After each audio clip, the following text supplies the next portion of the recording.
శాసనసభలో మరోసారి రేవంత్ సర్కార్కు నిరాశ ఎదురైంది. అబద్ధాలతో ప్రజల్ని ఏమార్చాలనుకున్న ప్లాన్ బెడిసికొట్టింది. పాలకపక్షంలో ఉండి కనీసం ఒక్కసారైనా అసెంబ్లీలో పై చేయి సాధించాలనుకున్న రేవంత్ ఆశ నెరవేరలేదు. బడ్జెట్ సమావేశాల్లో బీఆర్ఎస్ చేతిలో పాలకపక్షం కంగుతిన్నది. కేటీఆర్, హరీష్ రావు కృష్ణార్జునులాగా చెలరేగిపోయారు. అప్పులు, అభివృద్ధి, ప్రజా సమస్యలు, సంక్షేమం అన్ని విషయాల్లో రేవంత్ సర్కారు మోసాన్ని లెక్కలతో సహా ఎండగట్టారు.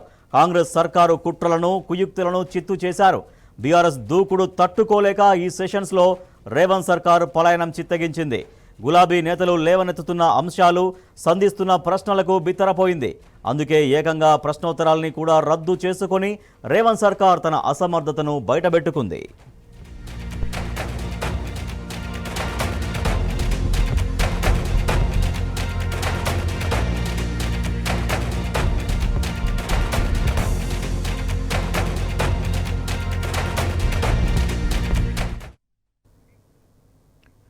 ప్రజా సమస్యలను శాసనసభలో ప్రస్తావించకూడదు.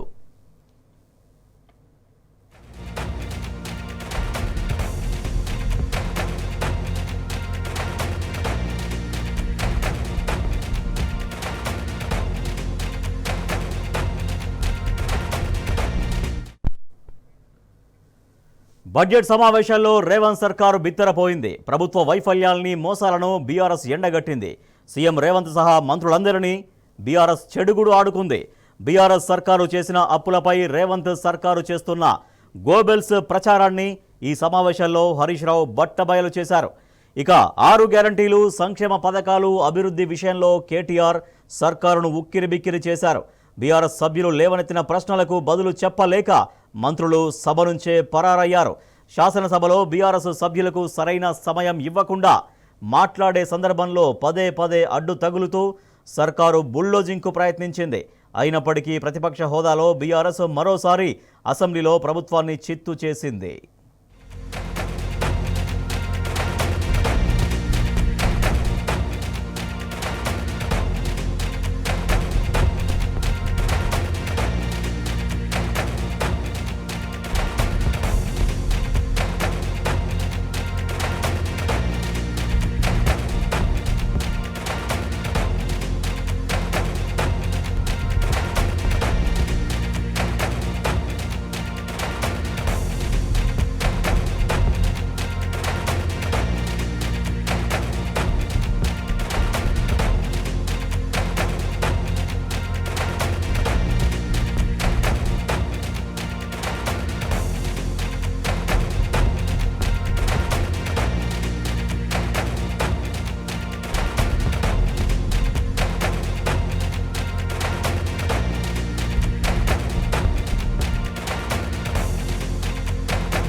ప్రజా సమస్యలను శాసనసభలో ప్రస్తావించకూడదు. ప్రజల తరపున ప్రభుత్వాన్ని నిలదీయకూడదు.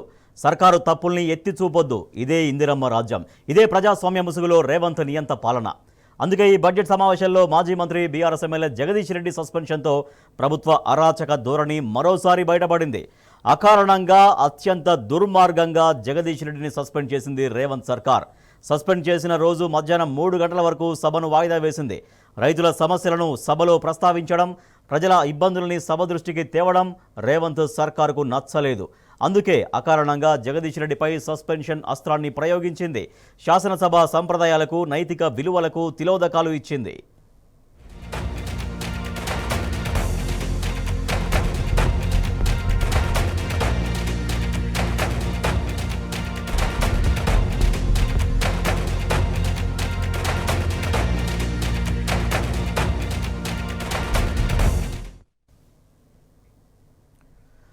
ప్రజలకు అడ్డగోలు హామీలిచ్చి గద్దెనెక్కిన రేవంత్ రెడ్డి ఏడాదిన్నర పూర్తయినా ఏ ఒక్క హామీని అమలు చేయలేకపోయారు. రేవంత్ పాలనలో తెలంగాణ అన్ని రంగాల్లో పతనమైంది. అసెంబ్లీ సెషన్స్లో సర్కారు అసలు రంగు బయటపడడంతో మరోసారి రేవంత్ సెంటిమెంట్ డ్రామాల కోసం విఫలయత్నం చేశారు. ఓటుకు నోటు డ్రోన్ కేసులో గత బీఆర్ఎస్ సర్కార్ తనను జైలుకు పంపిందని మొసలి కన్నీరు కార్చే ప్రయత్నం చేశారు. అయితే రేవంత్ రెడ్డి ప్రయత్నాలను కేటీఆర్ తిప్పికొట్టారు. అసలు రేవంత్ రెడ్డి ఏమైనా స్వతంత్రం పోరాటం చేసి జైలుకు పోయారా అని ప్రశ్నించారు. సీఎం రేవంత్ రెడ్డి బెదిరింపులకు ఎవరూ భయపడబోరని కేటీఆర్ స్పష్టం చేశారు. ఇంకా విచిత్రం, నాకు ఇంకా గమ్మత్ అనిపించింది ఆయన అధ్యక్ష, ఆయన ఏమైనా స్వాతంత్ర ఉద్యమం చేసి జైలుకు పోయింది అధ్యక్ష? ఏం చేసిపోయింది అధ్యక్ష జైలుకి? ఆయన పెద్ద సానుభూతి. మేము పోలేదా జైలుకి? వరంగల్ జైలుకి నేను కూడా పోయిన తెలంగాణ ఉద్యమంలో. ఎస్ ఉన్నాం, అక్కడ బరాబర్ ఉన్నాం. మీరెందుకు పోయినరంటే నేను అడుగుతున్నా ఈరోజు. ఎస్ మీ ఇంటికి ఇవ్వాలని జూబ్లీ హిల్స్ ప్యాలెస్ మీదకి ప్రైవేట్ డ్రోన్ పంపితే ఊకుంటావా? అక్కడ నీ బిడ్డనో నీ వైఫో ఉంటే వాళ్ళని ఇష్టం ఉన్నట్టు ఫోటోలు తీస్తే ఊకుంటావా? ఎవరి ఇళ్లలో పడతా వాళ్ళ ఇళ్ళ దొరబడతా, నా ఇష్టం ఉన్నట్టు చేస్తా, అరాచకం చేస్తా అంటే ఊకుంటారా అధ్యక్ష? ఇది పద్ధతేనా అధ్యక్ష? అంటే మీ కాడికి వచ్చేవరకే కుటుంబాలు, మీ కాడికి వరకు వచ్చేవరకే భార్య పిల్లలు, వేరే వాళ్ళకి లేరా అధ్యక్ష భార్య పిల్లలు? మీరు ఆనాడు ఇష్టం ఉన్నట్టు మాట్లాడినప్పుడు, లేని రంకులు అంటగట్టినప్పుడు, ఇష్టం ఉన్న సంబంధాలు మాట్లాడినప్పుడు ఆ రోజు లేవా నీతులు? చివరికి మా ఇంట్లో పిల్లల్ని కూడా తిట్టింది మీరు కాదా? ఆనాడు మా ఇంట్లో చిన్న చిన్న పిల్లల్ని పట్టుకొని, మైనర్ పిల్లల్ని పట్టుకొని బూతులు మాట్లాడింది మీరు కాదా? మీరేదో పెద్ద సానుభూతి కోసం మాట్లాడితే ఏం పని చేసిపోయినా మీరు జైలు. అయినా నేను అడుగుతున్నా, ముఖ్యమంత్రి గారు నేను అడుగుతున్నా అధ్యక్ష, జైలుకి ఎవరు పంపుతారు అధ్యక్ష? ప్రభుత్వాలు పంపుతాయా? కోర్టులు పంపుతాయి. కోర్టులో మీరు ఛాలెంజ్ చేసినారు, నన్ను రిమాండ్కి పంపొద్దు అని మీ లాయర్లు అడిగినారు. కోర్టు కాదు మీరు జైలుకే పోవాలని చెప్పింది. మేమేం చేస్తాం దానికి? రిమాండ్కు పంపేది మేం కాదు సార్, మీరు కాదు. ముఖ్యమంత్రి గారు హుంకరిస్తున్నారు. నేను అనుకుంటే అక్కడ ఎవరు మిగిలరు. నువ్వు ఏమనుకున్నా ఏం ఫరకు పడదు, నువ్వు ఏం చేసుకున్నా ఏం ఫరకు పడదు. నువ్వు అనుకుంటున్నావు పదవి శాశ్వతం, అధికారం శాశ్వతం, ఏది శాశ్వతం కాదు అధ్యక్ష. నేను కోరుతా ఉన్నా, ముఖ్యమంత్రికి అపరిమితమైన అధికారాలు ఉండవు. ముఖ్యమంత్రికి అపరిమితమైన అధికారాలు ఉండవు. ఎవరిని పడితే వారిని జైలుకు పంపే అధికారం ఉండదు, కోర్టులకు ఉంటది. 10 నెలల్లోనే 2 లక్షల రుణమాఫీ పూర్తి చేశామని సీఎం రేవంత్ రెడ్డి అసెంబ్లీలో మరోసారి నిస్సిగ్గుగా ప్రగల్భాలు పలికారు. అయితే సీఎం వ్యాఖ్యలకు BRS working president KTR open challenge విసిరారు. రాష్ట్రంలో ఏ ఒక్క ఊర్లోనైనా రుణమాఫీ 100% అమలైనట్టు నిరూపిస్తే శాశ్వతంగా రాజకీయాల్లోంచి తప్పుకుంటారని కేటీఆర్ సవాల్ చేశారు. ఇక 6 గ్యారంటీలు ప్రజలకు ఇచ్చిన హామీలను ప్రశ్నించే విషయంలో ప్రభుత్వం ఎన్ని బెదిరింపులకు పాల్పడినా వెనక్కి తగ్గేదే లేదని కేటీఆర్ స్పష్టం చేశారు. 10 నెలలు తిరగక ముందే 25,35,964 మంది రైతులకు 20,617 కోట్ల రూపాయలు రుణమాఫీ నేను చేసిన అధ్యక్ష. 2 లక్షల వరకు ప్రతి రైతుకు రుణమాఫీ చేసింది నేను. ముఖ్యమంత్రి గారిని సూటిగా అడుగుతున్నా అధ్యక్ష, వారిది కొడంగల్ నియోజకవర్గం, నా సిరిసిల్ల నియోజకవర్గం. అధ్యక్ష మీరు కావాలంటే ఈరోజు సభ అయిపోయింది కదా అధ్యక్ష, ఈరోజుతోని రేపు మీరు ఏ టైంలో అంటే ఆ టైంలో ముఖ్యమంత్రి గారు పోదాం, కొడంగల్ పోదామా, సిరిసిల్ల పోదామా, ఈ ఊరు కూడా మీ ఇష్టం. ఏ ఒక్క ఊళ్ళనన్నా 100% రుణమాఫీ అయింది అనే మాట చెబితే నేను శాశ్వతంగా రాజకీయాలు వదిలేసి వెళ్ళిపోతా. ఇది నా ఛాలెంజ్, స్వీకరిస్తారా? ఎక్కడికి వెళ్ళానని అడుగుతున్నా, ఇంకెన్ని రోజులు బయట వదిలేస్తావన్నా తీసి లోపలే. అసలు నువ్వు లోపలేస్తావనే కదా నీకు ముఖ్యమంత్రి పదవి చేసింది. నువ్వెందుకు ఇట్లా సమయం పాటిస్తున్నావు? లోపలేమంటే కూడా నేను ఏ రోజు కూడా అటువైపు పోయలేదు. ఎన్ని తిట్లన్నా తింటాం, ముఖ్యమంత్రి గారు ఎంత దూషించినా పడతాం, మంత్రులు కూడా మమ్మల్ని ఎంత దూషించినా దీవెనలుగానే తీసుకుంటాం. కానీ జైళ్లకు భయపడం, కేసులకు భయపడం, అడుగుతూనే ఉంటాం. మీ 420 హామీల విషయంలో అడుగుతూనే ఉంటాం. జై తెలంగాణ, జై కేసీఆర్. రైతు రుణమాఫీ అమలు విషయంలో ప్రభుత్వ మోసాన్ని అసెంబ్లీ వేదికగా మాజీ మంత్రి ఎమ్మెల్యే హరీష్ రావు మరోసారి బయటపెట్టారు. 20,000 కోట్ల రుణమాఫీ చేశారని గొప్ప చెప్పుకుంటున్న ప్రభుత్వం 12,000 కోట్ల రైతు బంధును ఎందుకు పెండింగ్లో పెట్టిందని నిలదీశారు. ఈ లెక్కన రేవంత్ సర్కారు కేవలం 8,000 కోట్లు మాత్రమే రుణమాఫీ చేసిందని లెక్కలతో సహా ఎండగట్టారు. ఇంకెంతకాలం తెలంగాణ రైతుల్ని మోసం చేస్తారని హరీష్ రావు ప్రభుత్వ తీరును తప్పుబట్టారు. రుణమాఫీ విషయంలో గౌరవ ముఖ్యమంత్రి గారు మాట్లాడినరు, వీళ్ళు మాట్లాడినరు. మేము 20,000 కోట్ల రూపాయలు రుణమాఫీ చేశామని చెప్పారు అధ్యక్ష. సరే అధ్యక్ష, ఒక నిమిషానికి నిజమే అనుకుందాం. కానీ జరిగింది ఏంటి అధ్యక్ష? వానకాలం ఇయ్యాల్సిన రైతు బంధు 8,000 ఎగ్గొట్టిండ్రు. యాసంగిలో 8,000 ఇయ్యాల్సి ఉంటే ఇప్పటికి 3,500 ఇచ్చిండ్రు. ఇక్కడ ఒక 4,500 ఎగ్గొట్టిండ్రు. అంటే 8 4 12,000 కోట్ల రూపాయలు ఇవాళ రైతు భరోసా డబ్బులు ఎగ్గొట్టిండ్రు. గదే 12,000 కోట్లు రుణమాఫీలో కలిపిండ్రు. అంటే 20,000లో 12,000 కోట్లు తీస్తే మీరిచ్చిన రుణమాఫీ కేవలం 8,000 కోట్లు మాత్రమే. 8,000 కోట్లు మాత్రమే. చెప్పింది 31,000, చేసింది 8,000 కోట్ల అధ్యక్ష. శాసనసభ సమావేశంలో క్వశ్చన్ అవర్ ఎంతో కీలకం. రాష్ట్ర వ్యాప్తంగా అనేకమైన ప్రజా సమస్యలను సభ దృష్టికి తీసుకొచ్చే అవకాశాన్ని క్వశ్చన్ అవర్ కల్పిస్తుంది. కానీ ఈ బడ్జెట్ సెషన్లో రేవంత్ సర్కార్ ప్రశ్నోత్తరాల్ని రద్దు చేసింది. కేవలం ఒకే రోజు మాత్రమే క్వశ్చన్ అవర్ నిర్వహించి ఆ తర్వాత రద్దు చేయడాన్ని మాజీ మంత్రి హరీష్ రావు తీవ్రంగా తప్పుపట్టారు. కనీసం సభ్యులు అడిగిన ప్రశ్నలకు ప్రభుత్వ పరంగా రాతపూర్వక జవాబులు పంపాలని కోరారు. ప్రశ్నోత్తరాలు రద్దు చేయడంతో రేవంత్ సర్కారు అసమర్థత శాసనసభ సాక్షిగా బట్టబయలైంది. Sir I draw the attention of ఎలియా మినిస్టర్ సార్. మనకు ఇప్పుడు అందరేమో సమస్యల గురించి మాట్లాడిండ్రు, నేనేమో సభ్యుల గురించి మాట్లాడదాం అనుకుంటున్నాను. సార్ క్వశ్చన్ అవర్ అనేది శాసనసభలో మ్యాండేటరీ సార్. ఏదైనా ఎక్సెప్షనల్ కండిషన్ ఉన్నప్పుడే క్వశ్చన్ అవర్ క్యాన్సిల్ చేస్తాం సార్. దురదృష్టం ఏంటంటే ఈ సభలో ఒక్కరోజు మాత్రమే క్వశ్చన్ అవర్ పెట్టి టోటల్గా క్వశ్చన్ అవర్ని ఎత్తివేయడం అనేటువంటి చాలా బాధాకరం సార్. క్వశ్చన్ అవర్ అనేటువంటిది ఏంటంటే సార్, మనకు సమాధానం వస్తుంది వెంటనే, ఇంకేదైనా క్లారిఫికేషన్ కూడా అడిగి ప్రజా సమస్యలు చర్చకు వచ్చేటువంటి అవకాశం ఉంటుంది. దయచేసి ఈ క్వశ్చన్ అవర్ అనేటువంటిది సభలో తప్పకుండా పెట్టాలి. ఇలా లాస్ట్ డే, దాని పట్ల మా నిరసన ఒకటి. రెండోది అధ్యక్ష, జీరో అవర్ అనేది మీరు ఇస్తున్నారు, చాలా సంతోషం, వి వెల్కమ్ సార్. మీకు ధన్యవాదాలు కూడా చెప్తున్నాను సార్. కానీ ఇది ఒక ప్రహసనంగా మారొద్దు. రూల్ పొజిషన్ ఏంటంటే 0 అవర్లో సభ్యులు మాట్లాడిన దానికి ఖచ్చితంగా ప్రభుత్వం నుంచి వ్రాతపూర్వక సమాధానము పంపాలి. కానీ ఇప్పటి వరకు ఈ 1.5 yearలో ఏ 0 అవర్కు ఒక్క ఆన్సర్ కూడా రావడం లేదు. ఇదేదో మాట్లాడినామన్నట్టు కాదు అధ్యక్ష. మంత్రులు కూడా నోట్ చేసుకొని డిపార్ట్మెంట్కి పంపించి సమాధానం తెప్పించి గౌరవ సభ్యులకు 0 అవర్లో ప్రతిదానికి సమాధానం వచ్చే విధంగా దయచేసి మీరు ఎలియా మినిస్టర్ గారు డైరెక్షన్ ఇవ్వాలని మీ ద్వారా 6 గ్యారంటీలు 420 హామీలను ఎగ్గొట్టేందుకు రేవంత్ సర్కార్ బీద అప్పులపై తప్పుడు ఏడుపులు ఏడుస్తోంది. తెలంగాణ దివాలా తీసిందంటూ సీఎం రేవంత్ రెడ్డి చేతులెత్తేశారు. ఈ క్రమంలో గత బీఆర్ఎస్ సర్కారు చేసిన అప్పులపై తప్పుడు లెక్కలతో గోబెల్స్ ప్రచారం చేస్తున్నారు. ప్రభుత్వ ప్రచారాన్ని అసెంబ్లీ సాక్షిగా కాగ్ రిపోర్టు ఆధారంగా బీఆర్ఎస్ తిప్పికొట్టింది. ప్రజలకు ఇచ్చిన హామీలను ఎగ్గొట్టడానికి అప్పులను సాకుగా చూపుతున్నారని బీఆర్ఎస్ వర్కింగ్ ప్రెసిడెంట్ కేటీఆర్, మాజీ మంత్రి హరీష్ రావు ప్రభుత్వ తీరును ఎండగట్టారు. సో కాగ్ రిపోర్ట్ ప్రకారంగా బీఆర్ఎస్ ప్రభుత్వ హయాంలో జరిగిన అప్పు వారు కాగులో ఏం చెప్పారు, మొత్తం 5,17,000 కోట్లని కాగ్ రిపోర్ట్ చెప్పింది. ఈ 5,17,000 కోట్లలో అప్పటికే రాష్ట్రం ఏర్పడక ముందున్న అప్పు, ప్రభుత్వ రంగ సంస్థల అప్పు మొత్తం తీసేస్తే కాగ్ రిపోర్ట్ ప్రకారంగా 10 ఏళ్ల బీఆర్ఎస్ హయాంలో జరిగిన అప్పు కేవలం 4,18,284 కోట్లు మాత్రమే. ఈ 4,18,284 కోట్లలో ఎఫ్ఆర్బిఎం అప్పు ఉంది, కాళేశ్వరం ఉంది, మిషన్ భగీరథ ఉంది, అన్ని కలిపి 4,18,284 కోట్లు. పోని మొన్న బట్టి గారు ఫామ్ D5 పెట్టినారు. దాంట్లో రిస్క్ వెయిటెడ్ మేనేజ్మెంట్ అని కార్పొరేషనే చెల్లించుకునే అప్పుల్లో కూడా మనకు రిస్క్ ఉంటుంది 5% అంటే అదొక 5,000 కోట్లు కలిసింది.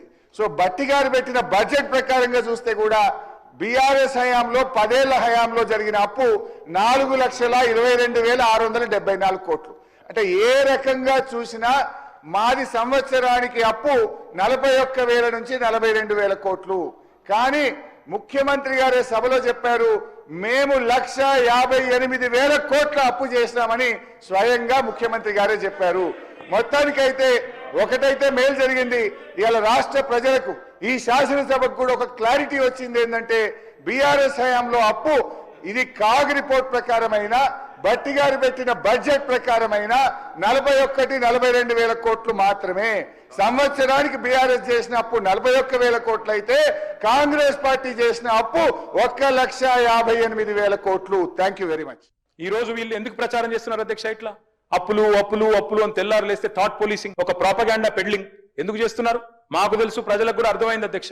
ఎందుకు అంటే అధ్యక్ష, వీళ్ళు అలవిగాని హామీలు ఇచ్చి 6 గ్యారంటీలు 100 రోజులని అఫిడవిట్లు పెట్టి, బాండ్ పేపర్లు పెట్టి, మొత్తం కలిపి డిక్లరేషన్ల పేరిట 420 హామీలు ఇచ్చి ఈ రోజు కేవలం వాటిని ఎగ్గొట్టడానికి, 420 ఎన్నికల హామీలను కట్టగట్టి ఏట్లో పారేయడానికి, అదేవిధంగా గ్యారంటీలను గంపగుత్తగా గంగలో కలిపేయడానికి, డిక్లరేషన్లను మూటగట్టి మూసిలో పారేయడానికి ఇవాళ అప్పులు అప్పులు అప్పులు అంటూ సాకులు వెతుకుతున్నారు అధ్యక్ష. ఇది వాస్తవం అధ్యక్ష.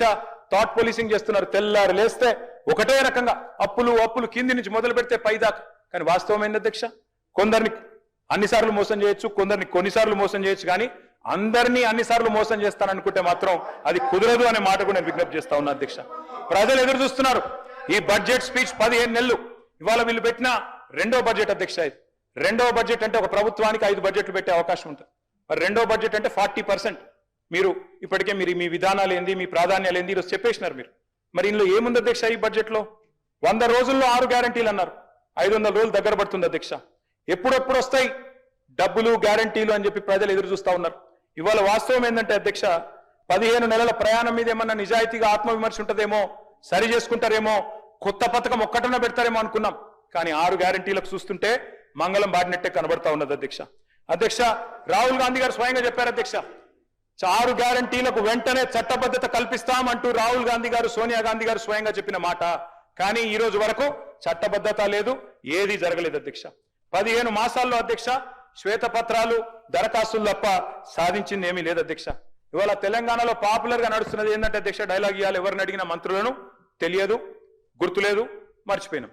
6 గ్యారంటీలు అమలు తెలియదు, 420 హామీలు ఎప్పుడు తెలియదు, డిక్లరేషన్లు మర్చిపోయినరు, అభినవ గజనీలుగా మారిపోయిన పరిస్థితి అధ్యక్ష. వీళ్ళ హామీలేమో తాటాకంత, కానీ ఇచ్చింది మాత్రం ఈ తాకంత కూడా లేదు అధ్యక్ష. ఎగవేతలు, కోతలు, ఎగనామాలు, పంగనామాలు జాబితా చాలా పెద్దగా ఉంది అధ్యక్ష. గత బీఆర్ఎస్ ప్రభుత్వం చేసిన అప్పుల కోసం రేవంత్ సర్కార్ ప్రతి నెల కడుతున్న మిత్తి 4,450 కోట్లు. కానీ తాము ప్రతి నెల 13,000 కోట్లు కడుతున్నామని పదే పదే రేవంత్ రెడ్డి అబద్ధాలు ప్రచారం చేస్తున్నారు. అయితే కాగ్ నివేదికతో సర్కారు తప్పుడు ప్రచారం బట్టబయలైంది. కాగ్ రిపోర్టును అసెంబ్లీలో మాజీ మంత్రి హరీష్ రావు దగ్గరుండి మరీ డిప్యూటీ సీఎం బట్టి విక్రమార్కకు, మరో మంత్రి శ్రీధర్ బాబుకు వివరించారు.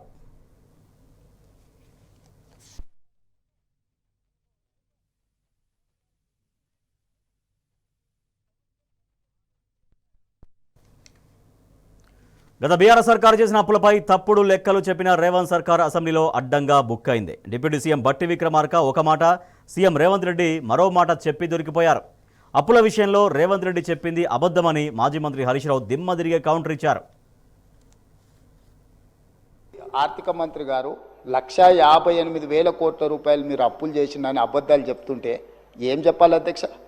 1,58,000 కోట్ల రూపాయలు మేము చేసిన అప్పు, మీరు చేసిన అప్పులకు 1,53,000 కోట్ల రూపాయలు చెల్లించాల్సి వచ్చింది.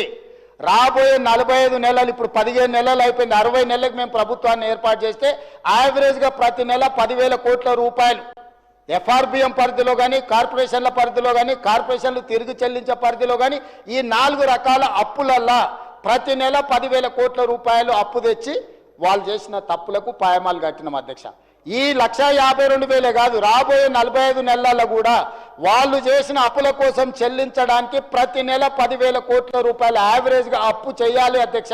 60 నెలలు అంటే 6 లక్షల కోట్ల రూపాయలు ఈ రోజు వాళ్ళు చేసిన అప్పులకు తిరిగి చెల్లించడానికి అప్పులు చేయాల్సిన పరిస్థితి వచ్చింది అధ్యక్ష. ఒక్క విషయంలో నేను గౌరవనీయులు బట్టి విక్రమార్కర్కి నా హృదయపూర్వక కృతజ్ఞతలు కూడా చెప్పాలనుకుంటున్నా. మరి అది పొరపాటున చెప్పిండ్రో గ్రహపాటున చెప్పిండ్రో కానీ ఈరోజు ఇప్పుడు తన స్పీచ్లో 7:44 మొత్తం 16 నెలల కాంగ్రెస్ ప్రభుత్వ హయాంలో ఇంట్రెస్ట్ అండ్ రీపేమెంట్స్ మొత్తం అప్పులు కట్టడానికి 88,564 కోట్ల రూపాయలు ఈ 16 నెలల్లో ఖర్చు పెట్టామని చెప్పారు ఎట్ 7:44 PM. గౌరవ ముఖ్యమంత్రి గారు ఈరోజు 3:58 ఇదే అసెంబ్లీలో ఏం చెప్పిండంటే, మేము 1,53,359 కోట్లు అప్పులు మిత్తుల కింద చెల్లించామని ముఖ్యమంత్రి గారు చెప్పింది. అంటే 4 గంటల్లోనే ఎంత మారిపోయిందో చూడండి అధ్యక్ష. అయితే ఇక్కడ బట్టి గారు చెప్పింది నిజం, ఎందుకంటే వారు ఫైనాన్స్ మినిస్టర్ గా చెప్పిండ్రు. ముఖ్యమంత్రి గారు కొంచెం ఏదైనా బురిడి కొట్టించి మేము 1,58,000 కోట్ల అప్పు తెచ్చినాం, ఇలా 1,53,000 అప్పులకే కట్టినామని కార్పొరేషన్లే లేని అప్పులు. ఇలా అప్పు అంటే అధ్యక్ష రాష్ట్ర ప్రభుత్వ ఖజానా నుంచి, కన్సాలిడేటెడ్ ఫండ్ నుంచి ఏదైతే మనం కడతామో అది మాత్రమే రాష్ట్ర ప్రభుత్వ అప్పు. ప్రజా సమస్యల విషయంలో తాము ప్రభుత్వానికి ప్రతిపక్షం, అదే రాష్ట్ర ప్రయోజనాల విషయంలో మాత్రం సర్కారుకు మిత్రపక్షమేనని చాటి చెప్పారు కేటీఆర్. ఈ విషయంలో అసెంబ్లీలో కేటీఆర్ మాట్లాడిన తీరుపై రాజకీయ విమర్శకులు సైతం ప్రశంసలు కురిపిస్తున్నారు. ఇటీవల చెన్నైలో డీలిమిటేషన్ సమావేశంలో సీఎం రేవంత్ రెడ్డి ప్రతిపాదనకు బీఆర్ఎస్ మద్దతిచ్చిన విషయాన్ని సభలో కేటీఆర్ గుర్తు చేశారు. కానీ సీఎం రేవంత్ రెడ్డి మాత్రం ప్రతిపక్షంపై అంతులేని ఆక్రోశంతో రగిలిపోతున్నారని కేటీఆర్ విమర్శించారు. రేవంత్ రెడ్డి గారు నేను ఒక మాట అంటాను, నేను చెన్నై మీటింగ్ పోయాను, అక్కడ మీరు ప్రతిపాదన పెట్టిండ్రు, పెడితే నేను మీ పార్టీని కాదు, మీరు నేను ఇక్కడ ఉప్పు నిప్పులక కొట్లాడుకుంటాను. ఆడ పోయినాక నేను మిమ్మల్ని గౌరవించి మా ముఖ్యమంత్రి గారు చెప్పిన మాట కరెక్టు, 33% కాదు 36% ఇవ్వచ్చు అని చెప్పిన. ఎందుకంటే నాకు ఆ సంస్కారం ఉంది. హద్దులు దాటినాక, సరిహద్దులు దాటినాక నువ్వు మా ముఖ్యమంత్రి కాబట్టి నేను కాపాడాలి, నేను గౌరవించాలి, నీకు డిఫెండ్ చేయాలి, అది నా బాధ్యత. కానీ ఇక్కడికి వచ్చిన తర్వాత కూడా మీరు ముఖ్యమంత్రి పదవిలో కూర్చున్న తర్వాత కూడా గంత ఫ్రస్ట్రేషను, గని రంకెలేస్తే కుదరదు. ప్రతిపక్షాల మీద మాటలతో డైలాగులు దాడి చేస్తా, పంచ్ డైలాగులతో దాడి చేస్తా కుదరదు. పరిపాలన అంటే పంచ్ డైలాగులు కాదు. పరిపాలన అంటే ఇప్పుడు మీరు చెప్పిన కష్టాలన్నీ ఉంటాయి. పరిపాలన అంటే ఇప్పుడు మేము 2014లో మేము కూడా ఆడికి వచ్చినాడు, ఇవన్నీ కష్టాలతోనే మేము కూడా స్టార్ట్ చేసినాం. మెల్లమెల్లగా ఒక్కొక్కటి సెట్ చేసుకుంటేనే వీడి దాకా వచ్చినాం. I wish you the best. Telangana రాష్ట్ర ప్రజలు మళ్లీ కాంగ్రెస్ పార్టీని నమ్మే పరిస్థితి లేదన్నారు కేటీఆర్. బడ్జెట్ సమావేశంలో రేవంత్ రెడ్డి తిట్ల పురాణంపై కేటీఆర్ సరదాగా కౌంటర్ ఇచ్చారు. సీఎం రేవంత్ రెడ్డి తిట్టే తిట్లే తమకు దీవెన్లని వ్యాఖ్యానించారు. మరో 20 ఏళ్ల వరకు కాంగ్రెస్కు ఓటేయాలంటే ప్రజలు భయపడే పరిస్థితి ఉందన్నారు. రేవంత్ రెడ్డి కాంగ్రెస్ తరపున మహారాష్ట్ర, హర్యానా, ఢిల్లీలో ప్రచారాలు చేసి అద్భుత ఫలితాలు సాధించారని కేటీఆర్ చురకలంటించారు. అంత ఆవేశం పదవిలోకి వచ్చిన తర్వాత కూడా ఇంత ఫ్రస్ట్రేషన్ నా జీవితంలో ఎవరిలో చూడలేదు సార్ నేను. అరే మొత్తం ఇంత దాడి, ఇంత ఉక్రోషం.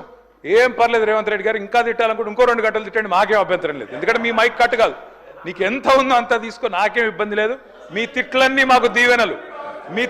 మాకు దీవెనలు, మాకు ఆశీర్వాదాలు. మీరు ఎంత మాట్లాడితే మాకు అంత మంచిది. ఎందుకంటే మీ వల్ల ఖచ్చితంగా ఇంకొక 20 ఏళ్ళు కాంగ్రెస్ ఓటేయాలంటే ఎవరైనా భయపడే పరిస్థితి తెలంగాణ మొత్తంలో వస్తున్నది. మీరు పోయి ప్రచారం చేశారు, మహారాష్ట్రలో ప్రచారం చేశారు, హర్యానాలో చేసినారు, ఢిల్లీలో చేసినారు, అద్భుతాలు సాధించారు. మొన్న పోయి ఎమ్మెల్సీ ఎలక్షన్లో కూడా చేసినారు. 57,000 ఉద్యోగాలు నేను ఇస్తే నాకు ఓటేయండి అన్నారు. వేసినారా ఓట్లు మీకు? అందుకే అంటున్నారు రేవంత్ రెడ్డి గారు, రంకెలతో ఏమి రాదు, ప్రతిపక్షాల మీద దాడి చేస్తే కాదు.